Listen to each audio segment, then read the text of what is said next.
asalaamualeykum wa rahmatullahi wa barakaatuhu. bokkum jullit bi dellu siwaat naa ngir waxtaan ak yow ci cadre fàttalante. li ma jàpp mooy man ak yow yépp kenn ku ci nekk bëgg na am investissement bu baax, maanaam kenn ku ci nekk bëgg na alalam di yokk fu mu tolloo. li wér mooy loolu, kenn ku ci nekk bëgg na alalam di yokk fu mu tolloo. méthode yi sunu alal mën a yokkoo nag bari na lool.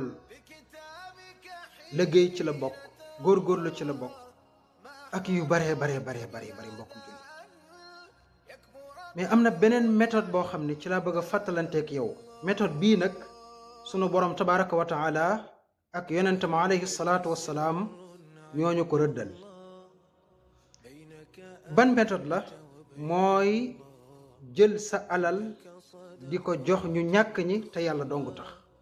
wallahi alazim investissement bi gën a gaaw mooy bii ma la wax. dinaa la ci jox benn aaya ak ñaari xadis ak xëy na sax benn nettali.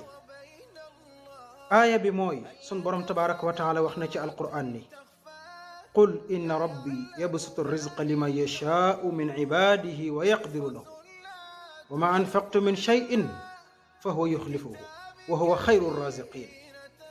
yàlla dafa wax ak muhammad alayhi salaatu wassalaam ni ko, yow muhammad waxal sa xeet wi yépp ni leen sama borom yàlla mooy yaatal wërsëgam ci ku ko neex ci jaamam yi, waaye it mooy xañ wërsëg ku ko neex ci jaamam yi.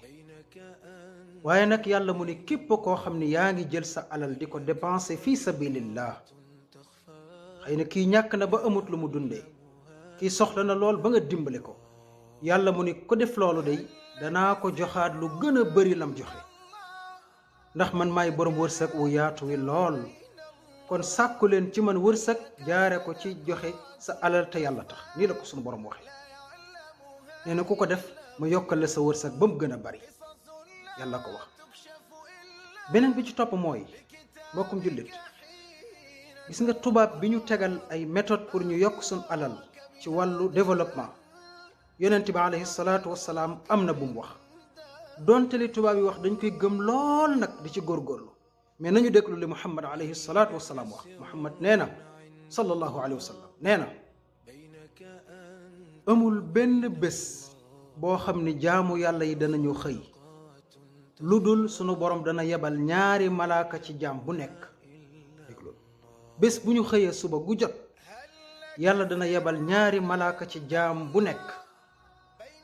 benn malaaka bii day wax ne yàlla kii day su fekkee mi ngi joxe alalam fi sabilillah yàlla na nga ko dolli ba mu gën a bari wërsëg. beneen malaaka bi di wax ne yàlla sunu borom kii day su fekkee joxewul dara fi sabilillah bisub tey yàlla na nga ko boole ci ñi nga xam ne dañuy ñàkk seen alal. allahu akbar. yonent bi moo ni bés bu jot suñu borom yebal ñaari malaaka ci jaamu yàlla yi, kenn ki di wax lii kenn ki di wax lii. nañu ko gëm mbokkum jullit. saa boo xëy yëkkati sa alal joxe fi sabilillah, malaaka bi ni yàlla kii joxe yàlla na nga ko jox lu ko gën a bëri. muy benn. du ñàkk xadis bi Buxaari yoo ko solo mbokkum jullit, du ñàkk sax am ko ni waaw bis bu jot nga joxe, bis bu jot nga joxe, loolu mën na la ñàkkaloo. yonent bi alayhi salaatu wassalaam mu ni maa naqasat sadaqatun min maalin. nee na alal joxe sa alal fi sabilillah du wàññi sa alal de, déedéet daf koy yokk. xadis bi Muslim a ko solo. kon investissement bi gën a gaaw mbokkum jullit mooy joxe sa alal fi sabilillah.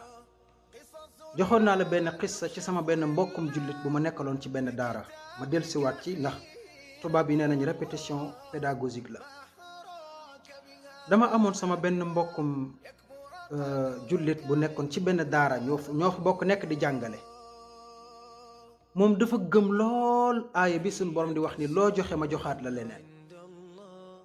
benn bis jot mu am jafe-jafe ñaari junni, waaye nag mi ngi yor ci poosam benn junni, te ñaari junni yooyu yi mu am soxla da ko war a def tey.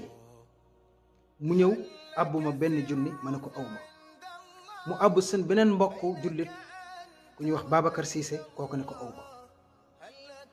mu wër même dem na boutique ba sax lebi kooku ne ko aw mu jaaxle lool ma ne ko léegi nag nu ñuy def mu ne ma xam naa ko mu jël junni ba dem gis benn mbokkum jigéen ci koñ ba du ma tudd turam ndax sutura koo xam ne ku ñàkk la daan julli sa ca jàkka ja mu yëkkati junni ba ni ko am maa la ko jox fii sabilillah ngir nga jëfandikoo ko ay fani dépense mën naa nekk ay fani dépense soxna sa bëgg lool ñaanal ko ba mu koy def fekk naa ko bi mu ko defee teguñ ca lu mat 2 waxtu am ay mbokk yu jógee Kaffrine dinaa tudd famille bàccili bi nekk Kaffrine am seen benn mbokk buy tukki bitim réew jaar daara ji seet si doomam bi mu seetee doomam ba noppi yëkkati 4 junni daat ni 2 junni yi jox na ko doom yi 2 junni yi jox na ko waa daara ji maanaam ustaas yi fa nekk fekk booba 3 fa nekk man ak moom ak siise ñu ne ko jëlal 2 junni yi faj sa aajo mu jël 2 junni yi faj aajoom kon gis nga ni mu gaawee xissa la bu xaw a gudd sax mais ci gàttal nii la demee kon mbokkum jullit investissement bi gën a gaaw mooy yëkkati sa alal di ko def fi sabilillah ndax seede bi sunu borom a ko seede yonent bi alayhi salaatu wasalaam it seede lu ni mel kon mbokkum jullit lii laa la doon fàttali tey nu def ko bindub tey maak yow nu bàyyi ci xel bu baax a baax a baax yàlla na nu bur yàlla boole dimbalil boppam defal nu jàmm ci àdduna ak àllaaxira defal ko mbooleem jullit wassalaamu aleykum wa rahmatullahi wa barakaatu.